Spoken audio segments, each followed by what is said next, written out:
इसमें special cell ने initially 4 लोगों को अरेस्ट किया, जिसमें योगेश टुंडा था, उसके साथी दीपक, जिसको तीतर बोलते हैं, दीपक डबास वो था, एक रियाज खान था और चौथा इनके साथ राजेश भवानिया था। तफ्तीश के दौरान 2 लोगों के रोल का और पता चला था, जिसमें एक विजय चवन्नी करके था और छठा उसके साथ अताउल रहमान था। जो चवन्नी था, इसने सीसीटीवी कैमरा के आगे चादर लटकाने की कोशिश की थी कि ये इंसिडेंट सीसीटीवी कैमरा में कैद ना हो, और जो अताउल रहमान था उसको इन्होंने जो चाकू से स्टैबिंग करी थी वो उसको दे दिए थे, उसने उनको डिस्पोज कर दिया था। सर, किस तरह से इन्होंने क्योंकि अभी तक पुलिस रिमांड में थे ये लोग, क्या बताया इन लोगों ने और क्या गैंगवार का जो सामने आया था उसके बारे में थोड़ा सा डिटेल। गैंगवार में ये था कि गोगी के मरने के बाद इनका मेन टारगेट टिल्लू था ही, और दोनों जो दीपक तीतर हैं और योगेश टुंडा है, इन पे भी पहले स्टैबिंग हो चुकी है जेल या जेल प्रोडक्शन के दौरान खर्जे में। तो तीतर के तो 2 बार स्टैबिंग हुई है, तो उसके लिए इनको ये था कि टिल्लू या टिल्लू के आदमियों ने ये स्टैबिंग करवाई है, और इनको एक पुराना ग्रज भी था, प्लस इनका जो गैंग लीडर था जितेंद्र गोगी, उसको मरवाने में भी इनको पूरा वो था कि टिल्लू के शूटर थे और टिल्लू ने उसको मरवाया। टुंडा उसके साथ पड़ा था, पुराना जानता था, दूर रिश्तेदारी में भी था उसके साथ।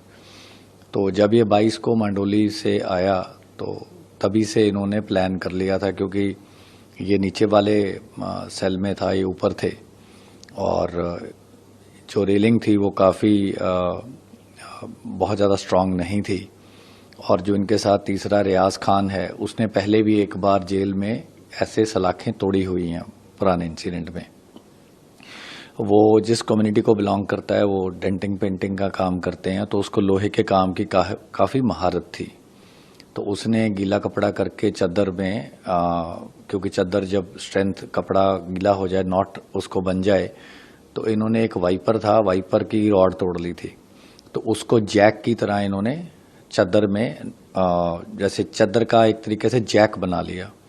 तो गीली चादर थी, तो दोनों सलाखों से जब उन्होंने लपेटी तो उसको वाइपर को घुमाते रहे, तो वो जो रॉडें थी बेंड होके बिल्कुल टूटने के कगार पे आ गई। तो इन्होंने उसको पुश किया, तो इतनी जगह वहां से बन गई कि उससे ये नीचे रैपल डाउन कर पाए। तो इन्होंने देख लिया 6 बजे चक्कियां खुलती हैं, खुलने के बाद चक्की बाहर से ही खुलती है जेल वाले जब खोलते हैं, तो उसके बाद जो सेल है उसमें सारे इनमेट्स एक दूसरे से मिंगल कर सकते हैं। ऊपर का सेल अलग था, लेकिन वो इन्होंने रॉडें तोड़ दी और वहां से ये चादर से रैपल डाउन कर गए।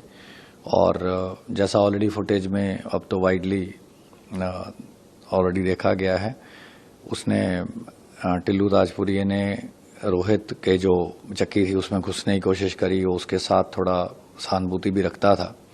दोनों ने गेट को अंदर से पकड़ा, लेकिन क्योंकि इनके पास 4 चक्कू थे जो इन्होंने एग्जॉस्ट फैन से बनाए थे, जो एग्जॉस्ट फैन के सपोर्ट मेंबर्स होते हैं, वो इन्होंने एग्जॉस्ट फैन को तोड़ के उसके जो ब्लेड्स थे वो अलग फेंक दिए थे, और जो मेंबर्स थे एग्जॉस्ट फैन के, उसको इन्होंने जो ये सैनिटरी टाइल होती है, जो इनके वहाँ एक मेकशिफ्ट बाथरूम होता है हर एक बैरक या सेल के अंदर, तो उसकी जो लूज टाइलें थी उसमें से एक टाइल उखाड़ के, टाइल की बाथरूम टाइल की जो रिवर्स साइड होती है वो काफ़ी खुरदरी होती है, तो इनको एक मेंबर को चाकू बनाने में, उसकी धार लगाने में और तेज़ करने में तकरीबन 1.5-2 घंटे लगे।